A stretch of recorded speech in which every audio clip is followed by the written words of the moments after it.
अस्सलाम वालेकुम बच्चों, क्या हाल है? ठीक हैं?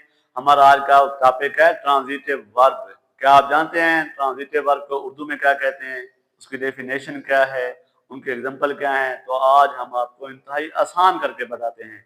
पहले transitive verb, verb that needs an object to complete its meaning.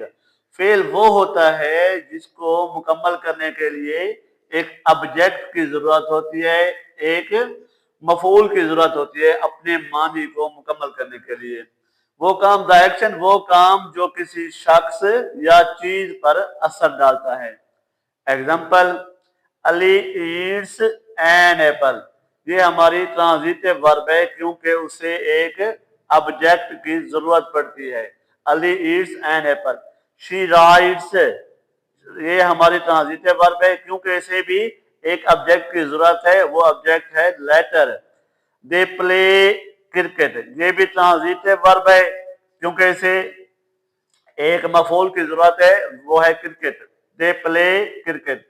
आपको समझ आ गई होगी सॉरी, आपको समझ आ गई होगी कि एक ट्रांजिटिव वर्ब क्या होता है। ट्रांजिटिव वर्ब वो होता है जिसे एक मफूल यानी ऑब्जेक्ट की जरूरत होती है।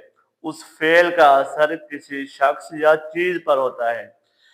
आसान सी मिसाल है, अली ईट्स एन एप्पल।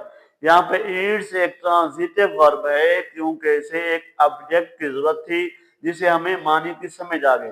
अगर हम बोले अली ईट्स तो हमें समझ नहीं आएगी। जब हम इसके साथ ऑब्जेक्ट लगाएंगे, Ali eats an apple, Ali एक आम, अली एक सेब खाता है, अली एक सेब खाता है। अगर हम बोले शी राइट्स तो हमें नहीं समझ आएगी। जब हम लगाएंगे शी राइट्स आ लेटर, वो एक खत लिखती है। ये ट्रांजिटिव वर्ब है राइट्स क्योंकि इसके साथ ऑब्जेक्ट लगा हुआ है। दे प्ले, अगर हम बोले दे प्ले तो हमें फिक्रे की समझ नहीं आएगी, पूरे मानी की समझ नहीं आएगी। जब हम बोलेंगे दे प्ले क्रिकेट, वो क्रिकेट खेलते हैं, तब हमें समझ आएगी कि ये एक पूरा मुकम्मल बामानी जुमला है। तो ये था हमारा आज का टॉपिक ट्रांजिटिव वर्ब। तो उम्मीद है आपको इसकी समझ आ गई होगी। अगर आपको पसंद आया है तो उसे लाइक करें, शेयर करें अपने दोस्तों के साथ और चैनल को फॉलो करें। कल तक के लिए अल्लाह हाफिज।